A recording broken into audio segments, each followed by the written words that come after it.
Good afternoon. Um, I guess on my mind right now is there are so many changes going on in the world, and so many people are in situations that feel scary, um, that feel hopeless, that feel inescapable, and so many people are in some form of bondage, whether it be a relationship, a contract, um, a soul tie, a job, a position or a place of, mental challenge that is preventing them from moving forward or completing tasks or anything like that. And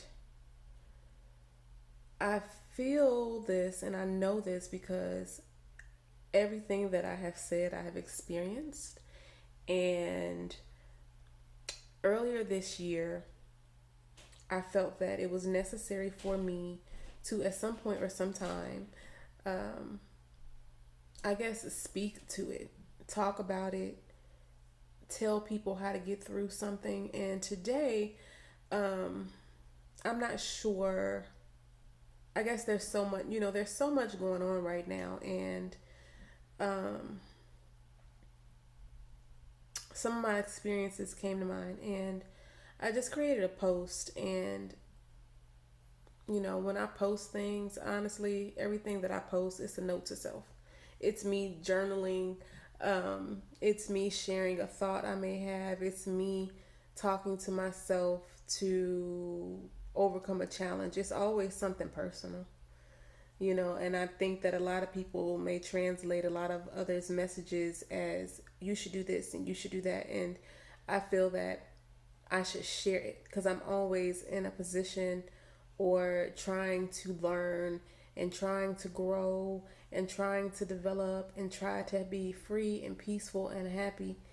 And so that's usually what I share. But what I most recently shared was, um, and I was thinking about a specific time, and this was 2016, early 2016. So about 4 years ago, and I was homeless.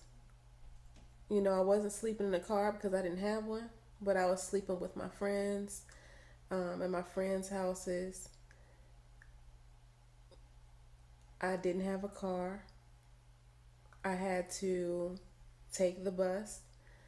I remember I had one pair of shoes to like wear to work, and they had holes in the bottom from walking on gravel and getting on a bus and walking really fast everywhere I went. And I carried around this book bag with like everything in it, these books, paperwork, my birth certificate, like all this important information and documents.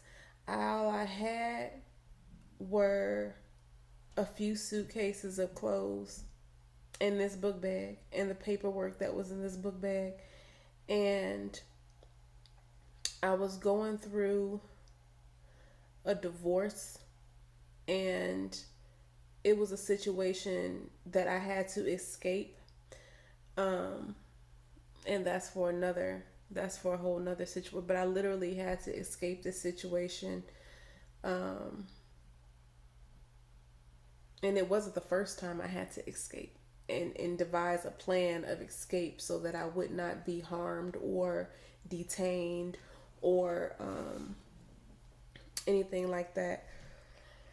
And so, you know, a part of there were people put in my life that helped me in different ways, that gave me opportunities, that gave me funding in different ways.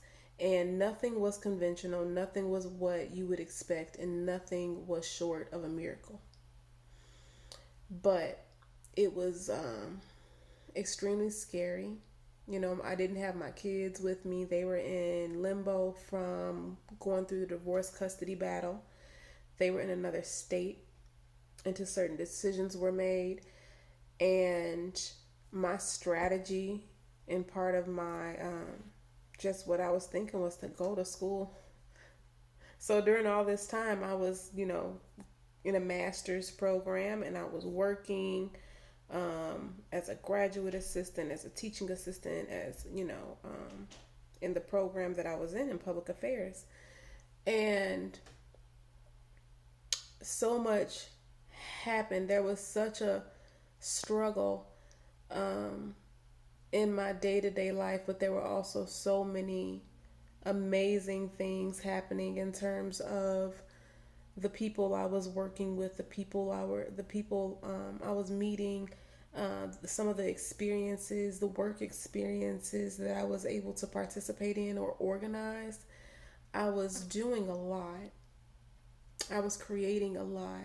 I was I was I had a lot going on, but what I wanted to say was that when you get ready and when you feel like it's time to go, you have to go, you have to get out of this situation, you have to get out of this mental turmoil, you have to get out of this place, you have to go to another city, another state. Just know escaping slavery is not easy. Escaping bondage in any way is not easy.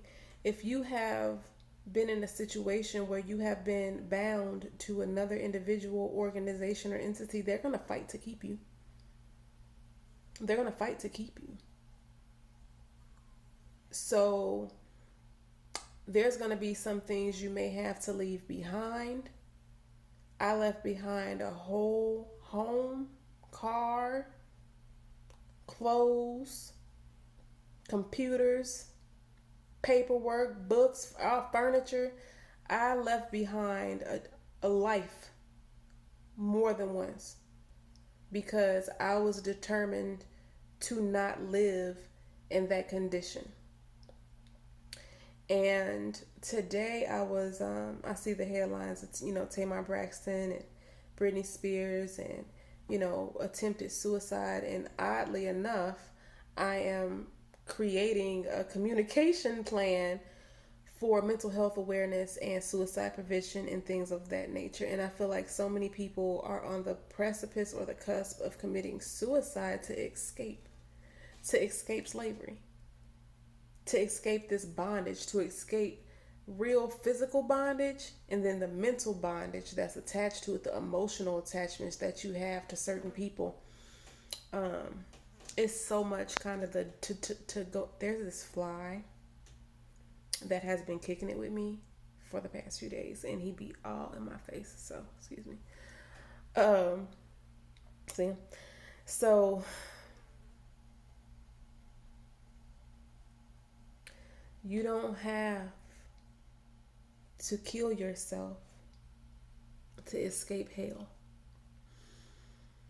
And it almost sounds cliche or corny, but God will pull you out. God will rise you up. God will give you rest.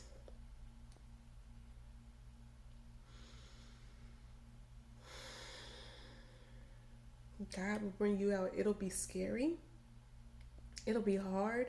And I always think about like people escaping real life slavery. That always comes to mind just being an American and my family, but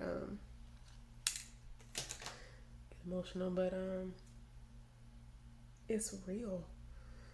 God is real. God is real. God is real. God is real. God is real. God is real. God is real. And there is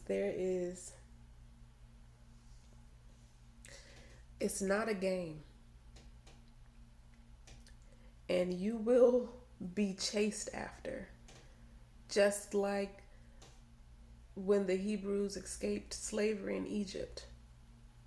but God will part the Red Sea. God will make a way for you.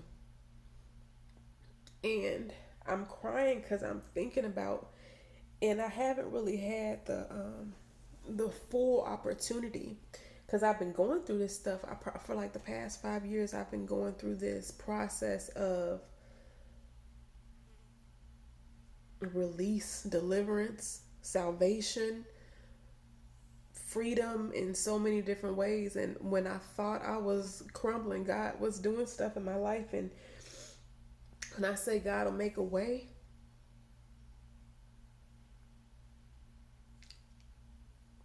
just even in the now, how am I gonna get my kids back from another state? And this has happened repeatedly, you know.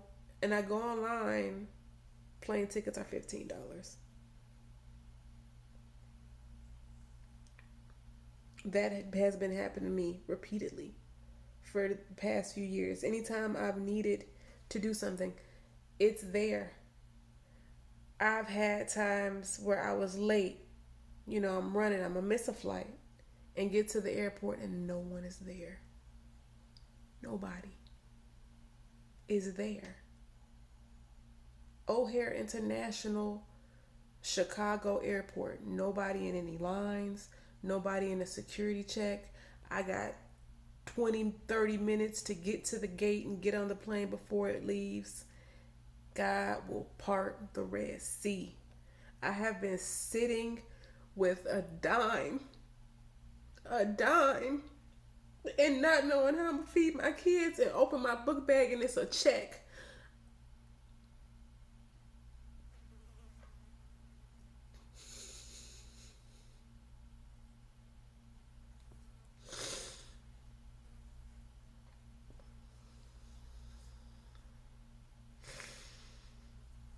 Look at my accounts, look at my scores, look at whatever is going on in the natural, and it is absolutely not gonna happen. It is not gonna work. And I go anyway. Because God says go anyway.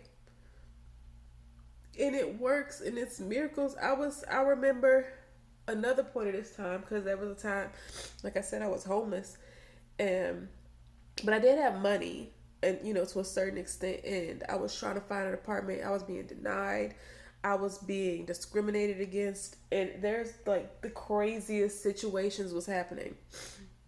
um and I finally found an apartment, and that would accept my credentials, or what, my qualifications, which I didn't have. And I didn't have the money to move in. I didn't have the money to move in because I had just paid the fly. I'm just letting be, because I had just paid, my car note or whatever it may be. And I said, you know what? I'm gonna go to the bank. Something crazy told me, go to the bank and try to withdraw the amount of money that you need.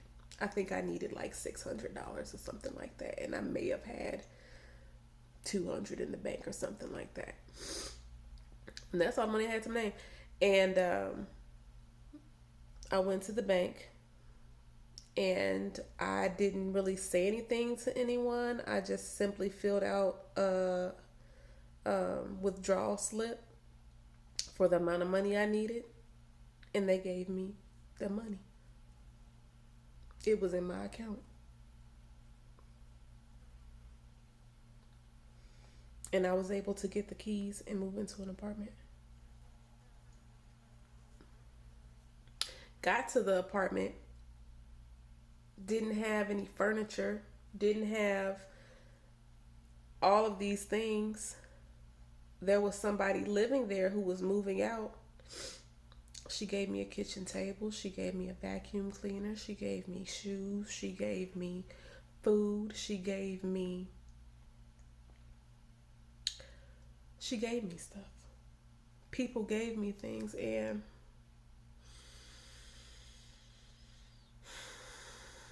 it's hard, it's scary. Pray, breathe, center yourself. Meditate. Believe God. Trust. Fill your heart with love, the love of God, and do what God tells you to do.